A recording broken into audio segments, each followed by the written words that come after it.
Bon matin à tous et à toutes. On vous souhaite la bienvenue au Carrefour évangélique de Belleuil. Et on va regarder ce matin comme verset de départ, 3 versets courts des Écritures.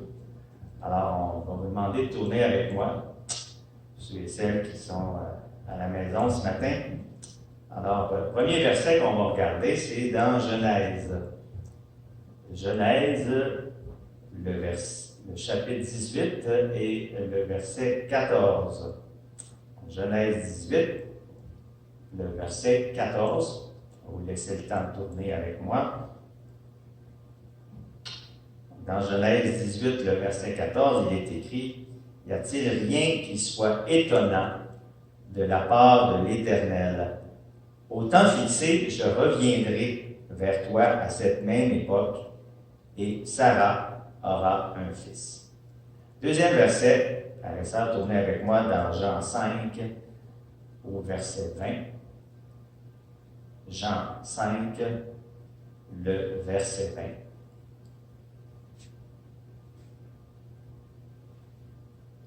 Alors, on peut y lire « Car le Père aime le Fils, il lui montre tout ce qu'il fait, et il lui montrera des œuvres plus grandes que celles-ci, afin que vous soyez dans l'étonnement. » Et finalement, le troisième verset, dans l'Évangile de Luc, Évangile de Luc, chapitre 18,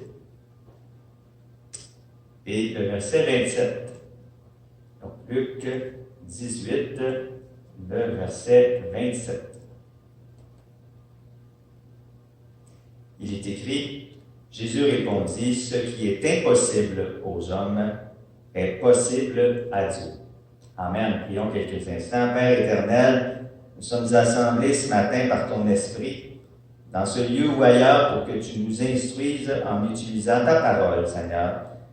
Rends-nous pour se faire pleinement attentifs et désireux, Seigneur Dieu, de recevoir l'entièreté de ton conseil. Fais ton œuvre en nous et que ta parole, Seigneur Dieu, produise son effet dans nos vies et surtout dans nos cœurs. On te le demande, Seigneur, au nom de Jésus-Christ, ton Fils bien-aimé. Amen. Alors, le titre du message de ce matin, frères et sœurs, Dieu peut nous surprendre encore aujourd'hui. Et frères et sœurs, puisque nous sommes presque à la fin de l'année et bientôt ce sera le début d'une nouvelle année, on est tous convaincus, j'en suis persuadé dans notre fort intérieur, que Dieu, premièrement, règne encore. Amen. Et deuxièmement, que le Seigneur continue d'agir. Le Seigneur continue d'être à l'œuvre dans notre génération. Alléluia. Et même si parfois on ne voit pas la main du Seigneur agir, ou encore on ne comprend pas exactement ce qui est en train de se produire dans le monde actuellement, on sait que le Seigneur, malgré tout, pour lui, rien ne lui est impossible. Et c'est exactement ce que nous dit le verset dans Luc chapitre 1 et le verset 37, qui nous dit « Car rien n'est impossible à Dieu. » Et on sait que pour l'Éternel, il est capable encore aujourd'hui, frères et sœurs, si c'est son désir, si c'est sa volonté, de faire ce qu'il veut. Et on peut lire ça dans le psaume 115, le verset 3, qui nous dit « Notre Dieu est au ciel, on le sait, il fait tout ce qu'il veut. » Il ne fait pas les choses à moitié, il ne fait pas les choses partiellement, il fait tout à merveille, il dit la parole, il fait tout ce qu'il veut. Et le psaume 135 au verset 6 nous dit un peu la même chose, frères et sœurs, mais à ce moment-là, à l'inverse. Le psaume 135, le verset 6, nous dit « Tout ce que l'Éternel veut, il le fait. Dans les cieux et sur la terre, nous dit la parole, dans les mers et dans tous les abîmes. » Et l'endroit n'a pas d'importance pour le Seigneur. Il fait tout, il est maître, il règne sur toutes choses, que ce soit dans les cieux, que ce soit sur la terre, que ce soit sur la mer, que ce soit dans les profondeurs des océans, le Seigneur agit encore à tous ces endroits-là. Et n'est-ce pas la raison pour laquelle Christ a dit à ses disciples, lorsqu'il leur a montré à prier, hein, que ta volonté soit faite non seulement sur la terre, mais également dans le ciel. Et puisque Dieu peut tout faire, et puisque Dieu peut tout faire au moment où il veut le faire, et puisque Dieu fait tout à l'endroit où il veut le faire, il y a assurément des choses que Dieu a fait dans le passé, que Dieu fait actuellement au moment même, et que Dieu fera dans le futur également, qui ne cesseront de nous étonner, qui ne cesseront de nous émerveiller. On n'a qu'à penser, frères et sœurs, au plan du salut que le Seigneur avait préparé de toute éternité afin de nous racheter, afin de racheter l'humanité du péché et également de la mort. Qui aurait pensé que le sacrifice de son Fils bien-aimé serait l'expression de son amour envers les hommes et que c'est de cette manière que nous serions rachetés de nos péchés. On sait que le monde n'est pas capable par lui-même de comprendre toutes ces vérités qui sont incluses dans la parole de Dieu. Et on a un peu cet exemple-là avec Nicodème. Hein? Lorsque Jésus lui a parlé qu'il fallait qu'il naisse de nouveau, on peut lire ça rapidement dans Jean 3. Jean 3. À partir du verset 3, Jésus lui répondit, en vérité, je te le dis, si un homme ne naît de nouveau, il ne peut voir le royaume de Dieu. Et tout de suite, Nicodème ajoute, comment un homme peut-il naître quand il est vieux? Peut-il rentrer dans le sein de sa mère et naître? Jésus répondit, en vérité, je te le dis, si un homme ne naît d'eau et d'esprit, il ne peut entrer dans le royaume de Dieu. Ce qui est né de la chair est chair, et ce qui est né de l'esprit est esprit. Ne t'étonne pas que je t'ai dit, il faut que vous naissiez de nouveau. Le vent souffle où il veut, et tu en entends le bruit, mais tu ne sais d'où il vient, ni où il va. Il en est ainsi de tout homme qui est né de l'esprit. Nicodème lui dit, comment cela peut-il se faire? Il y a cette incompréhension, et dans le plan du Seigneur pour racheter l'humanité, ce qu'on peut lire dans Jean 3, au verset 16 et 17. On connaît tous, bien entendu, ces versets-là. On va les lire quand même, parce que c'est important qu'on puisse les avoir à l'esprit lorsqu'on témoigne envers les personnes autour de nous. Et peut-être que les gens ne comprendront pas, bien entendu, le plan merveilleux du Seigneur. Il est écrit, car Dieu a tant aimé le monde qu'il a donné son Fils unique afin que quiconque croit en lui ne périsse point, mais qu'il ait la vie éternelle. Dieu, en effet, n'a pas envoyé son Fils dans le monde pour qu'il juge le monde, mais pour que le monde soit sauvé par lui. Et on peut assurément dire, frères et sœurs, alléluia, merci Seigneur de nous avoir révélé, autant dans notre cœur que dans notre esprit, ce plan merveilleux que le Seigneur avait préparé de toute éternité, parce que sinon on serait comme les gens du monde, nous serions encore dans nos péchés et on aurait encore cette culpabilité.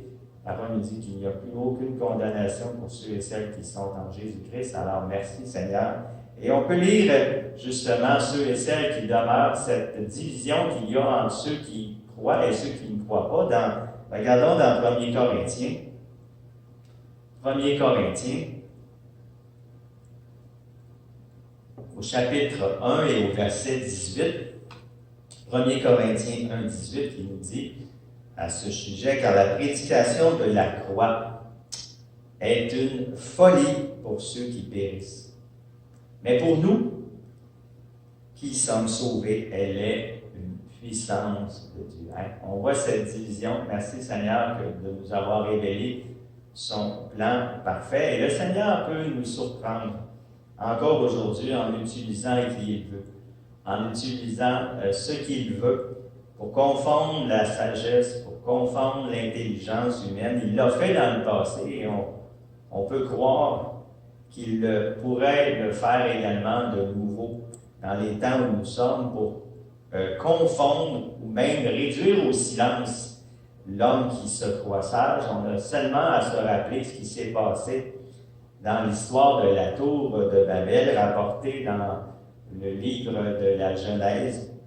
Alors que les hommes du temps, bien entendu, s'apprêtaient, dit la parole, à mettre leur projet à exécution, de bâtir une tour qui allait toucher jusqu'au sommet, jusqu'au ciel. Et voici que l'Éternel décida d'agir, d'intervenir dans le plan orgueilleux des hommes, pour ainsi dire, les ramener sur terre. Et il est écrit à ce titre dans Genèse 11, regardons ensemble, Genèse chapitre 11, les versets 6 à 8.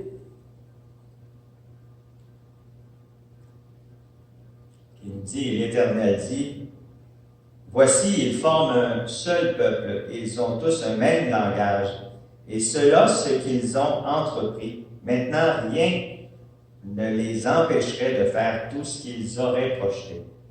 Alors, descendons et là, confondons leur langage afin qu'ils n'entendent plus la langue les uns des autres. » Moi, j'avais à mon esprit, brouillons les ondes. Lorsqu'on veut faire en sorte que les gens puissent se comprendre, on brouille, on embrouille les ondes. Et l'Éternel les dispersa, nous dit la parole, loin de là, sur la face de toute la terre, et ils cessèrent de bâtir la ville. Donc, le plan des hommes, le plan orgueilleux des hommes s'est arrêté à ce moment-là, suite à l'intervention de l'Éternel. Ne croyons-nous pas, frères et sœurs, que le Seigneur, que le Seigneur est aveugle sur tout ce qu'il constate, sur tout ce qu'il voit aujourd'hui, et qu'il restera impassible suite à tout ce qu'il peut constater. Et le psaume, regardons le psaume 33.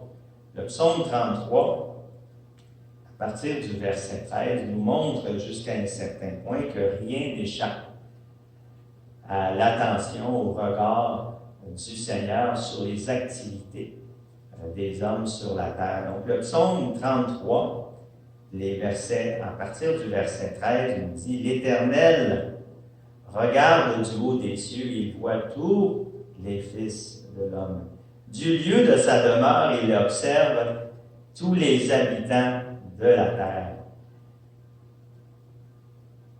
Lui qui forme leur cœur à tous, qui est attentif à toutes leurs actions. » Il n'y a rien, absolument rien, frères et sœurs, qui échappe au Seigneur. Et on va voir au travers des Écritures que le Seigneur peut ou est capable de changer le cours de l'histoire. Il est capable, au travers des prodiges, des miracles, de changer le cours de l'histoire. Ne soyons donc pas surpris si le Seigneur décide à un moment qu'il aura décidé de sa propre volonté, frères et sœurs, de nous étonner encore, de nous émerveiller, de nous surprendre, de nous rendre, comme dit l'expression, bouche bée, de nous ébahir par quelque chose qu'il aura accompli de sa propre force, par sa puissance et surtout, frères et sœurs, par sa grande sagesse. Et pour s'en convaincre, on va regarder l'histoire de Joseph et de sa famille, qui justement, le Seigneur est intervenu dans cette histoire-là et a changé complètement le cours de l'histoire. Et ça va nous montrer jusqu'à un certain point, frères et sœurs, que Dieu est capable, que Dieu a le pouvoir d'intervenir dans nos vies pour notre bien. Et au début, on sait que, selon ce que nous dit la parole, que Joseph n'avait que 17 ans. À ce moment-là, il était attitré comme berger du troupeau de son père ou avec ses frères d'entretenir le troupeau. Et toutefois, on sait que lorsque ses frères ont développé de la haine et ont voulu le tuer, ils l'ont vendu aux Ismaélites, qui l'ont par la suite eux-mêmes vendu à Potiphar en Égypte, ça l'a rendu, jusqu'à un certain point, le parcours de Joseph extrêmement difficile. Mais la suite de l'histoire nous montre cependant que la raison pour laquelle Joseph a prospéré dans la maison de Potiphar, c'est que l'Éternel était avec lui. Et ça, c'est encourageant pour nous au travers des difficultés qu'on peut rencontrer, de savoir que l'Éternel est avec nous. Et ne nous abandonne pas. Et dans le cas de Joseph, la parole nous dit qu'il habita dans la maison de son maître. Il était employé au service de son maître. Il était intendant de son maître également, surtout ses avoirs. Et ça ne s'est pas arrêté là. On sait que Joseph a été victime de fausses accusations et s'est retrouvé dans la prison avec d'autres prisonniers. Mais on sait que l'Éternel ne l'a pas abandonné pour autant. Il a manifesté envers lui sa bonté, il a manifesté envers lui, sa grâce pour lui donner de réussir dans ce qu'il entreprenait. On voit par exemple dans Genèse 39, au verset 21-23, qu'il fut mis en faveur aux yeux du chef de la prison. Il fut utilisé comme surveillant des autres prisonniers, et le chef de la prison également avait une entière confiance envers Joseph. Et on aurait pu croire que Joseph aurait pu demeurer le reste de sa vie dans la prison avec les autres prisonniers. Mais savez-vous une chose, le Seigneur avait un plan tout autre. Il avait un plan plus grand encore que tout cela, et la destinée de Joseph ne s'arrêtait pas à ce moment-là. Et on va faire une pause ici, frères et sœurs, et on va en faire tout au long de ce message de ce matin, des pauses pour nous poser des questions. C'est important qu'au travers des lectures qu'on fait de la parole de Dieu, qu'on puisse également se poser des questions. Et la question suivante, est-ce que nous pensons sincèrement que le plan du Seigneur s'est arrêté là où on est présentement? Des fois, on a l'impression qu'on n'avance plus, qu'on est toujours au même endroit. Peut-être qu'on pense que le Seigneur nous voulait à cet endroit-là et que plus rien change. Ou est-ce que plutôt on croit que le Seigneur a autre chose en vue pour moi dans ma vie et qu'on doit lui faire confiance et qu'on espère que le Seigneur va nous révéler ce plan pour nous dans l'avenir? Et dans le cas de Joseph, on voit qu'il y a différents événements qui sont survenus durant son séjour en prison et qui ont changé la suite des choses, des événements. Et parmi ceux-ci, on peut y retrouver que les chansons et le panetier du roi avaient offensé Pharaon. Donc, ils furent jetés dans la prison, à l'endroit même où Joseph était responsable. Il était leur surveillant, c'est lui qui pourvoyait à leurs besoins, il s'occupait d'eux. Ils ont passé ensemble un certain moment, un certain temps dans la prison, et les chansons et le panetier nous dit la parole qu'ils ont eu un songe chacun de leur côté, et c'est à ce moment-là que Joseph a été intervenu dans leur vie. Et alors, c'est intéressant de constater une chose, c'est que tous ces événements, toutes ces choses ont eu leur développement et ont assurément contribué au plan du Seigneur pour Joseph. On va s'arrêter encore une fois pour voir ici, frères et sœurs, comment Dieu agit. Comment Dieu est en train de changer le cours des événements et des circonstances pour accomplir ou d'utiliser ces choses pour que son plan s'accomplisse pour Joseph. Et les questions qui me sont venues à l'esprit, je vous l'ai dit, croyons-nous, frères et sœurs, que Dieu est capable de faire la même chose pour nous dans notre vie? Croyons-nous plutôt que tout ce qui est arrivé comme événement dans la vie de Joseph, c'est arrivé simplement par hasard. C'est arrivé de manière circonstancielle, donc le Seigneur n'est pas intervenu. Et dans mon cas, je veux croire que le Seigneur agit encore aujourd'hui dans ma vie, dans votre vie également, au travers des circonstances que nous vivons, afin d'agir dans notre faveur, dans notre bien. Et il y a un verset qu'on connaît tous, frères et sœurs, qu'on va regarder ensemble. C'est important de les voir tous, de les relire tous, de les avoir en mémoire, ces versets-là. Romains 8, 28. Regardons Romains 8, 28, ce que la parole de Dieu nous dit.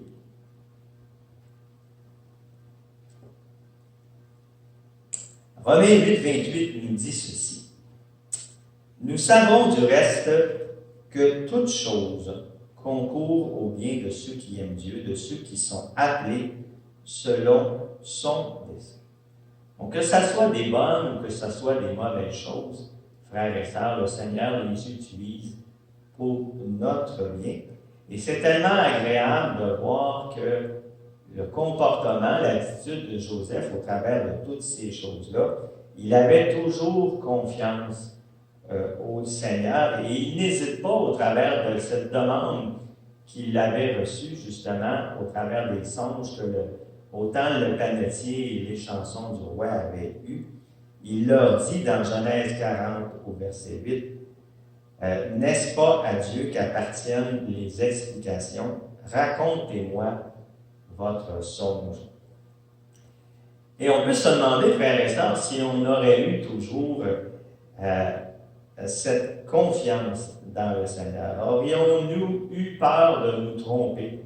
Aurions-nous plutôt mis Dieu à l'épreuve parce qu'on sait à quel point Dieu est omniscient, à quel point Dieu est tout-puissant et capable de révéler? C'est exactement la manière dont Joseph a réagi au travers de cette demande. Il avait confiance en Dieu. Il a été en mesure, justement, sans surprise, avec l'aide de l'Éternel, de dire ce que représentaient ces songes que les deux officiers du roi de Pharaon avaient eus.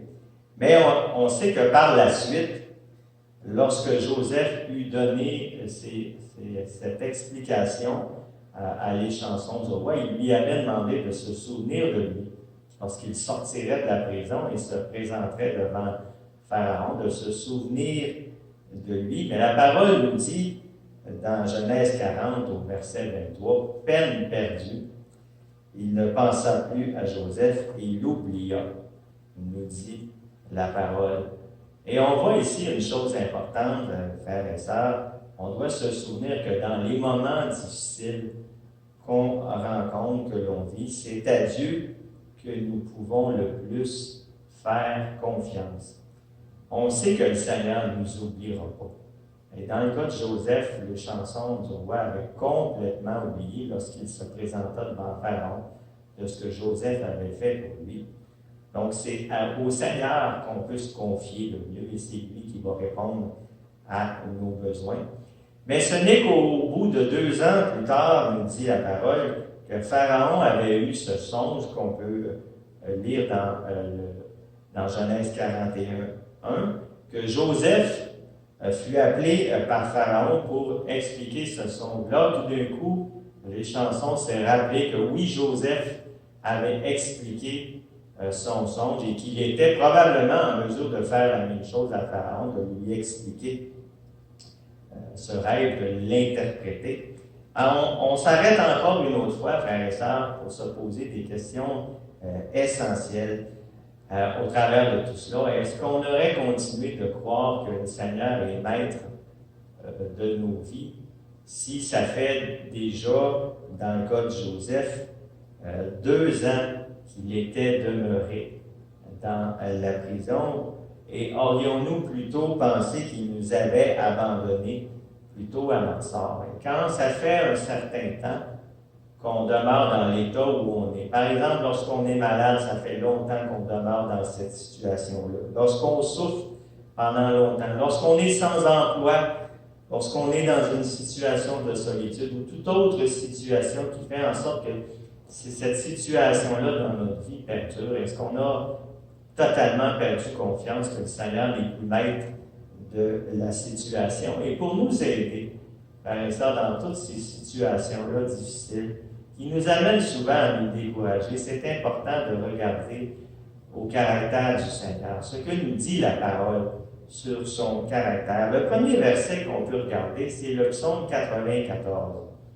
Psaume 94, le verset 14, nous dit « Car l'Éternel ne délaisse pas son peuple, il n'abandonne pas son héritage. » Quelle promesse que la parole de Dieu nous donne et sur laquelle, frères et sœurs, on peut s'appuyer lorsqu'on est découragé, lorsque notre situation n'avance pas et que ça fait longtemps que ça perdure, s'appuyer sur ce genre de promesse-là, ou une autre promesse que nous donne la parole dans Deutéronome chapitre 31.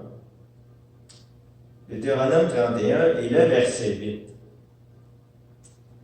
qui nous dit « L'Éternel marchera lui-même devant toi, il sera lui-même avec toi, il ne te délaissera point, il ne t'abandonnera point.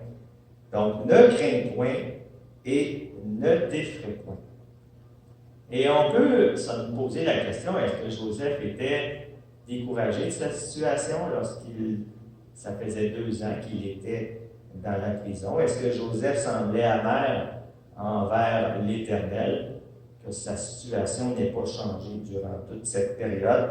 Pas du tout.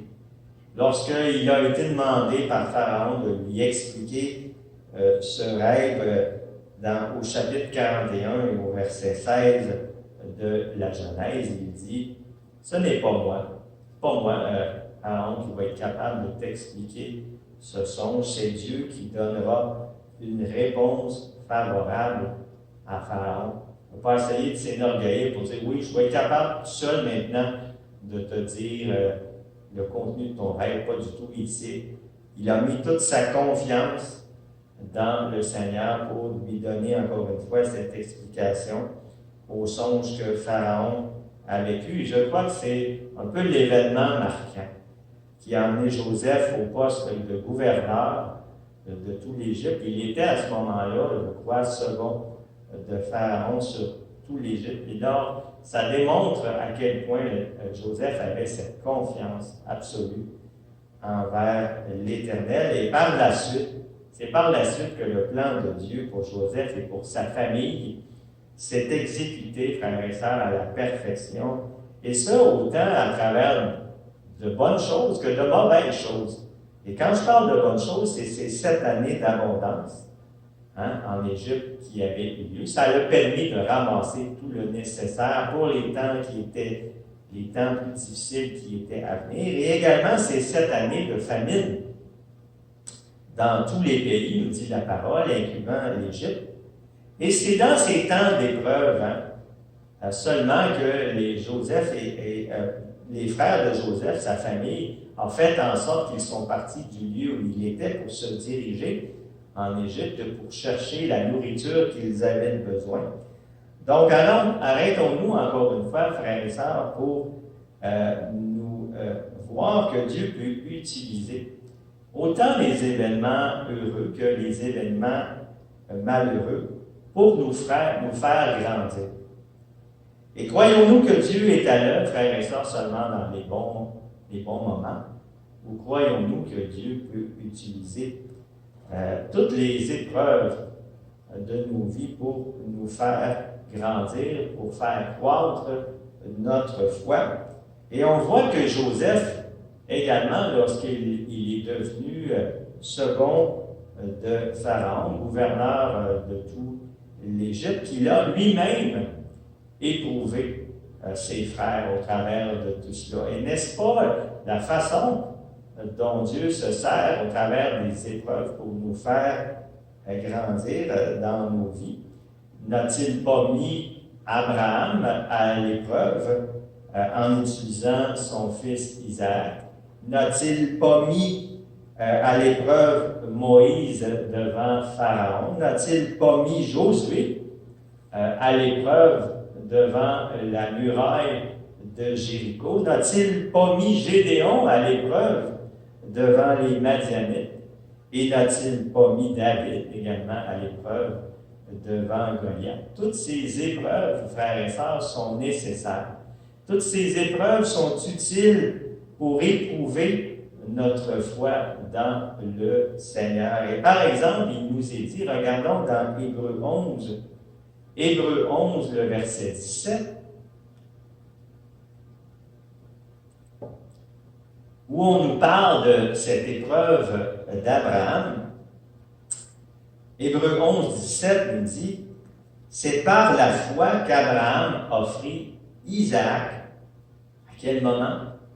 Lorsqu'il fut mis à l'épreuve et qu'il offrit son fils unique, lui qui avait reçu les promesses. Et on sait à quel point les épreuves sont nécessaires, à quel point Dieu aime les utiliser, parce que l'épreuve de notre foi est importante pour le Seigneur et il s'en sert d'autant plus pour faire éclater sa gloire. On peut lire dans 1 Pierre. 1 Pierre, chapitre 1 et le verset 7, qui nous dit « Afin que l'épreuve de votre foi », c'est nous ça, l'épreuve de votre foi, plus précieuse que l'or périssable. On voit à quel point c'est important, l'épreuve de notre foi pour le Seigneur, est pour résultat la louange, la gloire, l'honneur lorsque Jésus-Christ apparaîtra. Et on doit, frères et sœurs, ne pas avoir peur que le Seigneur utilise les épreuves pour éprouver notre foi. Retournons maintenant à l'histoire de Joseph, afin de voir la main agissante du Seigneur dans toutes les circonstances, qu'elles soient bonnes, qu'elles soient mauvaises, tout ce qu'il a expérimenté. Et Joseph était en mesure, je crois, de reconnaître lui-même que Dieu avait agi pour son bien, que Dieu avait agi pour sa famille lorsqu'il dit, regardons dans Genèse 45, Genèse chapitre 45 et le verset 5.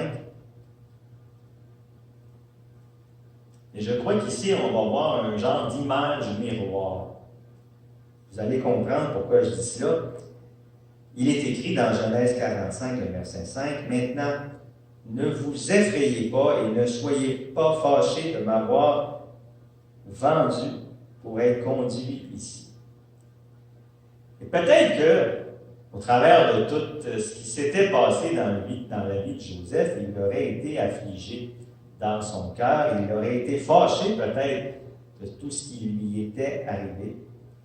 Et Joseph dit plutôt, car c'est pour vous sauver la vie que Dieu m'a envoyé devant vous. Il reconnaissait tout ce qui s'était passé dans sa vie, toutes les circonstances difficiles qu'il avait vécues, c'était parce que le Seigneur avait un plan merveilleux de sauver toute sa famille. Et ces paroles, ne vous affligez pas, ne soyez pas fâchés, sont tellement, frères et sœurs, empreintes de sagesse qu'on doit les mettre en pratique lorsque des épreuves se passent également dans nos vies, ces difficultés imprévues qui peuvent survenir. La première chose qu'on doit se rappeler, c'est que les épreuves ne sont pas là pour nous maintenir dans un état de tristesse. C'est peut-être la première chose, et c'est important qu'on réalise cela, frères et sœurs. Les épreuves ne sont pas là pour nous garder dans un état de tristesse, dans un état d'abattement, mais plutôt, les épreuves doivent être supportées avec joie. C'est ce que nous enseigne Jacques, chapitre 1 et les versets 2 à 4. Jacques 1, verset 2 à 4, qui nous dit « Mes frères, regardez comme un sujet de joie complète, pas à moitié, un sujet de joie complète, les diverses épreuves. » Et on voit que les épreuves peuvent survenir de tout bord, tout côté, à différents niveaux. Donc, c'est important, frères et sœurs, de les regarder avec joie, sachant qu'il y a toujours un but, une finalité que le Seigneur veut accomplir au travers de ces épreuves qu'il permet dans nos vies. Et ici, que l'épreuve de votre foi produit la patience. Le Seigneur veut qu'on persévère au travers de ces épreuves que l'on rencontre, parce que notre foi va être éprouvée et notre foi va grandir au travers de ces épreuves que l'on va vivre. Il est écrit ensuite, mais il faut que la patience accomplisse parfaitement son œuvre, afin que vous soyez parfaits et accomplis, sans faillir en rien. Autrement dit, frères et sœurs, il faut que le temps fasse son œuvre. Souvent, on est pressé d'être débarrassé d'une épreuve dans laquelle le Seigneur nous éprouve, mais il faut que cette épreuve-là dure un certain temps pour qu'elle accomplisse ce qu'elle doit accomplir. La deuxième leçon qu'on doit tirer de ce que Joseph a dit tantôt, c'est que les épreuves ne sont pas là pour déclencher en nous de la colère et de la frustration. Et souvent, c'est ce que ça peut nous amener lorsqu'on vit des choses qu'on n'aime pas premièrement et qui perdurent un certain temps. On peut développer de la colère, on peut développer de la frustration, on peut développer de l'amertume, mais bien plutôt nous apprendre des choses sur nous-mêmes. C'est à ce moment-là, au travers des épreuves qu'on vit, ça nous révèle des choses. On dit souvent qu'on doit marcher par l'Esprit et qu'on doit démontrer que l'Esprit habite en nous. Donc, c'est important qu'au travers de ces épreuves-là qu'on vit, qu'on puisse réaliser effectivement que l'Esprit habite bien en nous et surtout nous former. La parole nous dit de nous former à l'image de Christ. C'est ce qu'on peut lire au verset 29, justement, de Romains 8, car ceux qu'il a connus d'avance, il les a aussi prédestinés à être semblables à l'image de son Fils, afin que son Fils fût le premier-né entre plusieurs frères. Et Joseph continue, encore une fois, d'énumérer comment Dieu a agi dans sa situation et aussi dans celle de sa famille, lorsqu'il dit au verset 6 de Genèse, du chapitre 45 de Genèse, « Voilà 2 ans que la famine est dans le pays, et pendant 5 années encore, il n'y aura ni labour, ni moisson. » On voit que le Seigneur n'a pas attendu qu'il fasse beau. On voit que le Seigneur n'a pas attendu d'avoir les conditions favorables. Nous, on aime ça quand on a des conditions qui sont toujours favorables. Il fait toujours beau soleil dans notre vie, mais Dieu peut utiliser, frères et sœurs, toutes les conditions qui lui sont favorables à lui afin que son plan puisse s'accomplir dans nos vies ou au travers de nos vies. Et Joseph continue au verset 7 de Genèse 45 en expliquant à ses frères comment le plan de Dieu s'est accompli, même si ceux-ci l'avaient vendu aux Ismaélites, qui l'ont par la suite vendu, et Joseph s'est retrouvé finalement en Égypte. Il leur dit, comme en rétrospective, « Dieu m'a envoyé devant vous pour vous faire subsister dans le pays et pour vous faire vivre par une grande délivrance. » On voit qui est en arrière de tout ça. Joseph réalise que c'est le Seigneur, c'est l'Éternel lorsqu'il dit « Dieu m'a envoyé ». C'est l'Éternel qui avait tout planifié d'avance, c'est l'Éternel qui avait tout orchestré. Ce n'est donc pas vous qui m'avez envoyé ici. Il leur dit que ce n'était pas finalement eux. Même au travers de tout ce qu'ils avaient pu faire contre Joseph, ce n'est pas eux qui avaient agi ainsi pour le faire amener en Égypte.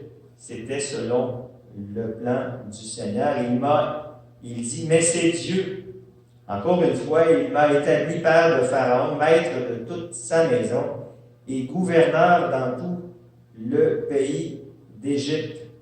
Et arrêtons-nous, frères et sœurs, encore peut-être une dernière fois dans notre cheminement et voir que Dieu est capable d'agir également dans notre situation. Et Joseph était capable de dire, une fois que son parcours était terminé, que Dieu avait agi du début jusqu'à la fin pour accomplir ce qu'il avait prévu dans sa situation et celle de sa famille.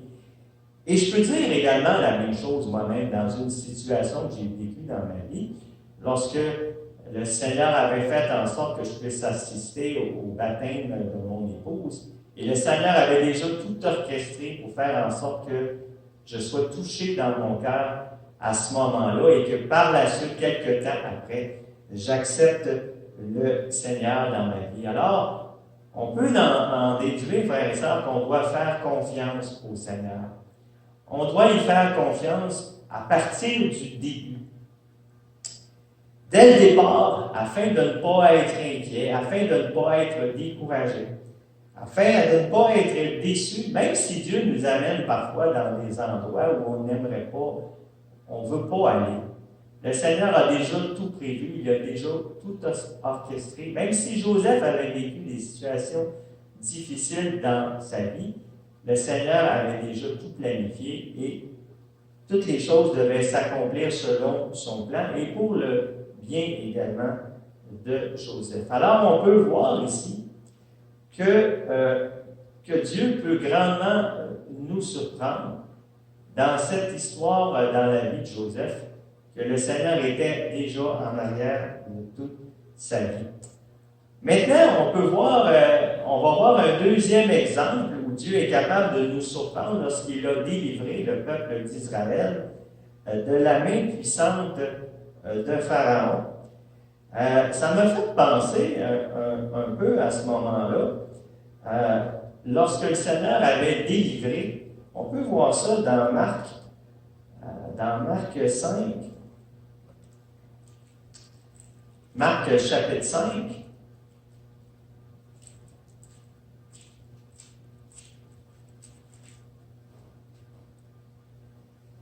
Lorsqu'il avait délivré cette personne qui était possédée de plusieurs démons, c'était une personne qui était probablement dans son bon sens avant d'être possédée de plusieurs démons. Et le Seigneur a opéré envers cet homme une grande délivrance, parce que par la suite, il était dans tout son bon sens. Cet homme était vêtu. Auparavant, cet homme était nu. Personne n'était capable d'en venir à bout. Et lorsque le Seigneur l'a délivré de tous ces démons-là, il lui a demandé une chose, c'est d'aller dans sa maison et vers les siens et de raconter tout ce que le Seigneur avait fait pour lui, parce qu'il avait eu pitié de lui. Comme il a eu pitié d'Israël envers tout ce que Pharaon leur faisait endurer, il avait eu pitié de cet homme, il l'en avait délivré de tous ces démons. Et la parole nous dit, à partir du verset 20, « Il s'en alla et se mit à publier dans la Décapole tout ce que Jésus avait fait pour lui. » Et la parole nous dit que tous furent dans l'étonnement. Le Seigneur nous surprend tout le temps, frères et sœurs, par des guérisons, par des délivrances. Toutes les personnes, par exemple, qui sont aux prises, qui sont prisonniers, que ce soit des drogues, que ce soit de l'alcool, que ce soit de la prostitution, toutes sortes de choses dont les gens sont captifs.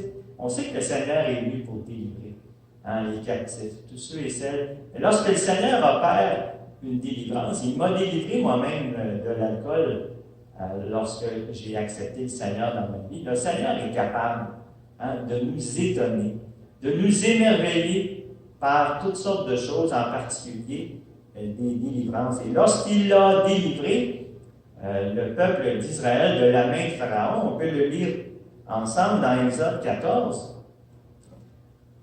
Exode 14, à partir du verset 21, de la façon dont il s'y est pris pour opérer cette grande délivrance. Il nous est dit à partir du verset 21, on va lire jusqu'au verset 31, « Moïse étendit sa main sur la mer et l'Éternel refoula la mer par un vent d'Orient, qui souffla avec impétuosité toute la nuit. Il mit la mer à sec et les eaux se fendirent. » Ouf! Les enfants d'Israël entrèrent au milieu de la mer à sec, et les eaux formaient comme une muraille à leur droite et à leur gauche. C'est étonnant. Les Égyptiens les poursuivirent, et tous les chevaux de Pharaon, ses chars et ses cavaliers, entrèrent après eux au milieu de la mer, À la veille du matin, l'Éternel de la colonne de feu et de nuée regarda le camp des Égyptiens et mit en désordre le camp des Égyptiens.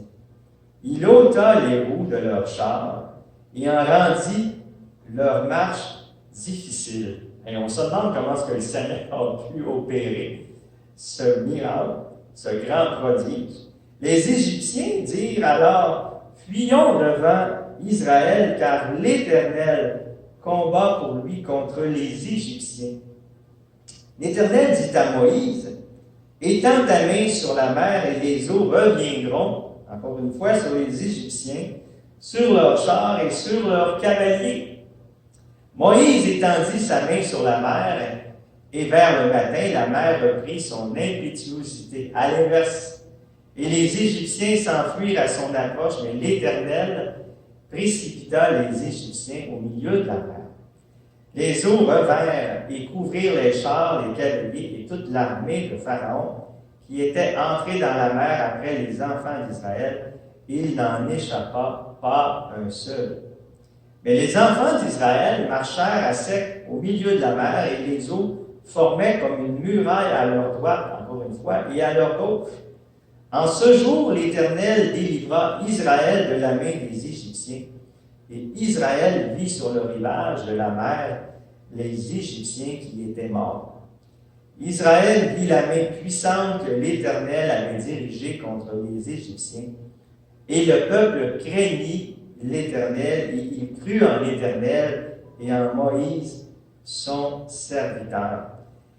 Et lorsqu'on y pense sérieusement, frères et sœurs, quelle délivrance l'Éternel a opéré pour son peuple et quels moyens il a utilisés pour opérer cette délivrance. Quel prodige incroyable il a réalisé. Wow!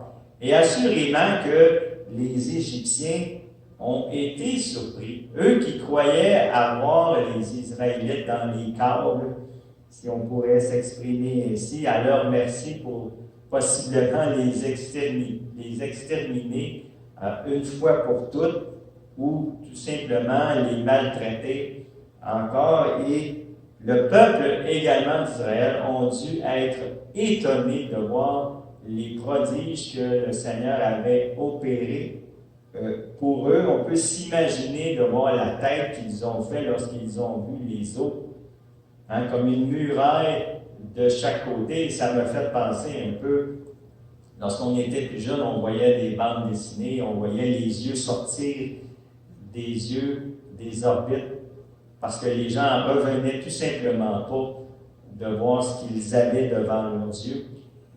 Et qui d'autre, frères et sœurs, aurait pu opérer cette grande délivrance? Et lorsqu'on lit dans Exode, tournez avec moi dans Exode 15,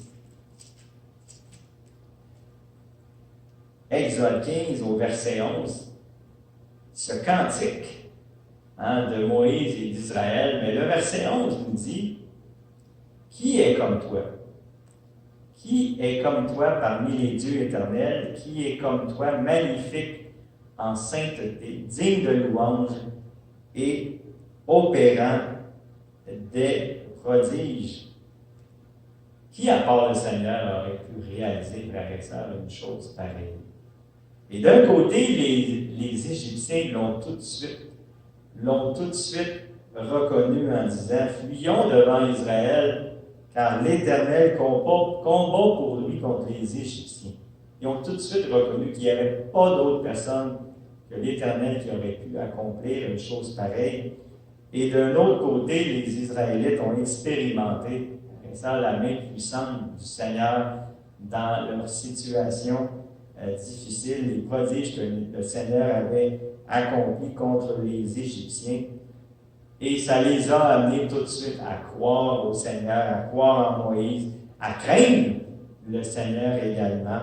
Et frères et sœurs, si on avait une question à se poser, encore une fois, est-ce que nous reconnaissons de la même manière celui qui agit dans nos vies de tous les jours?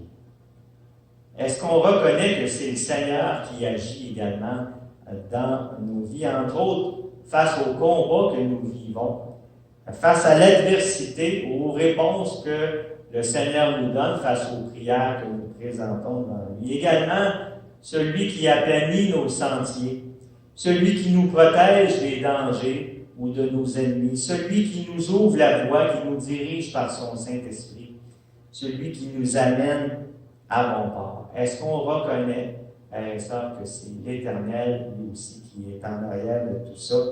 Et lorsqu'on reconnaît, lorsqu'on voit que c'est Dieu qui a fait toutes ces choses, on ne peut que s'exprimer, comme nous dit la parole, digne de louange. On a d'autres choix, frères et sœurs, que d'exprimer notre reconnaissance par une louange. Et c'est ce qu'on peut lire dans Exode 15, les versets 1er et 2e.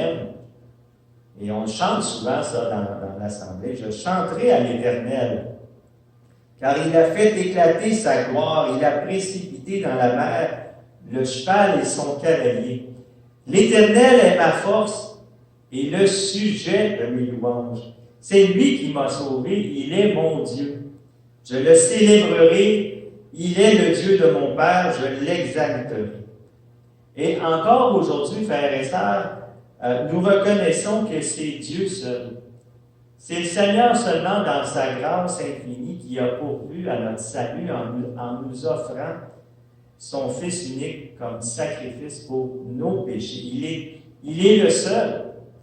Il est le seul qui mérite nos louanges et c'est lui seul que nous voulons célébrer, que nous voulons exalter par nos chants. Et nous pourrions très bien nous aussi chanter ce chant parce que c'est le Seigneur qui a jeté nos péchés, nous dit la parole, dans la mer de l'oubli, en nous accordant tout simplement le pardon de nos péchés par le sang de son Fils qui a été versé à la croix, et également pour avoir vaincu la mort. Vaincu la mort par le sacrifice, encore une fois, de Christ, en le ressuscitant des morts par sa toute puissance. Et assurément qu'on n'est pas les seuls qui désirons, comme les Israélites l'ont fait dans le passé, on aime ça le faire aujourd'hui, de louer notre Dieu pour ce qu'il a fait. Mais également, la parole nous dit que dans le futur, lorsque nous serons au ciel avec lui, et tous ceux et celles que le Seigneur aura sauvés s'exprimeront également par des louanges envers lui. On peut lire ça dans Apocalypse 19. Apocalypse 19, le verset 1.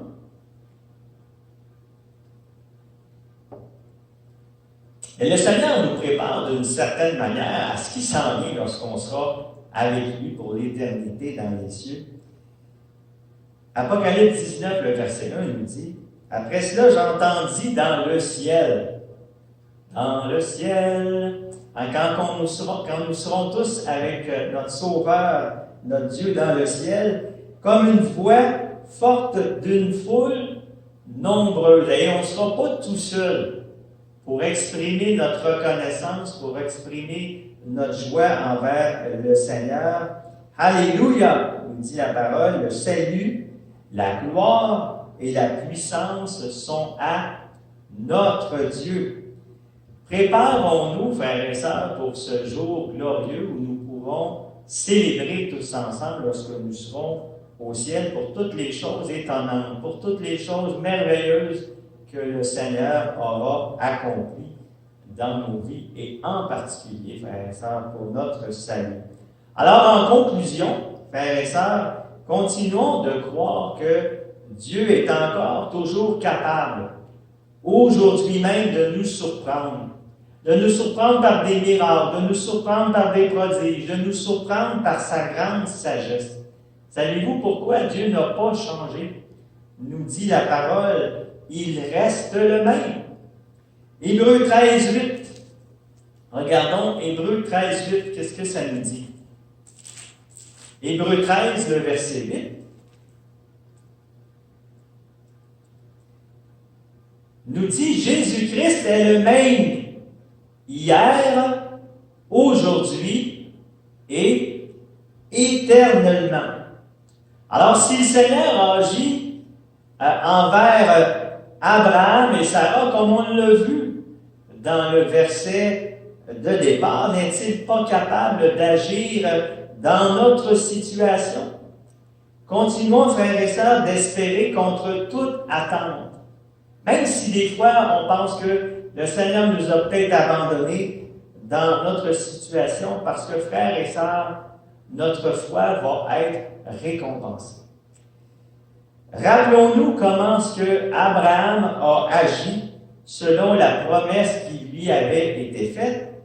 Un dernier verset dans Romains 4, c'est Paul qui nous dit la façon dont Abraham a réagi au travers de sa situation à lui, lorsqu'il avait reçu cette promesse du Seigneur. Donc, dans Romains 4, les versets 18 à 21,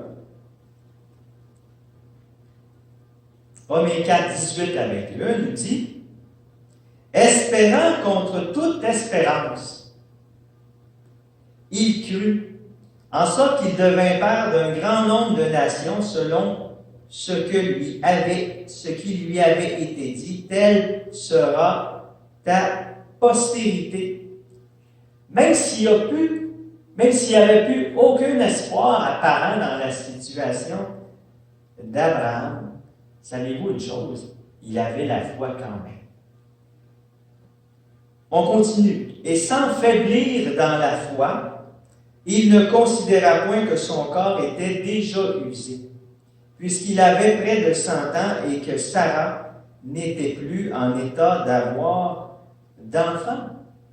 Et ça, c'est important, frères et sœurs, comme Abraham, de continuer de croire, même si tout semble aller à contre-courant.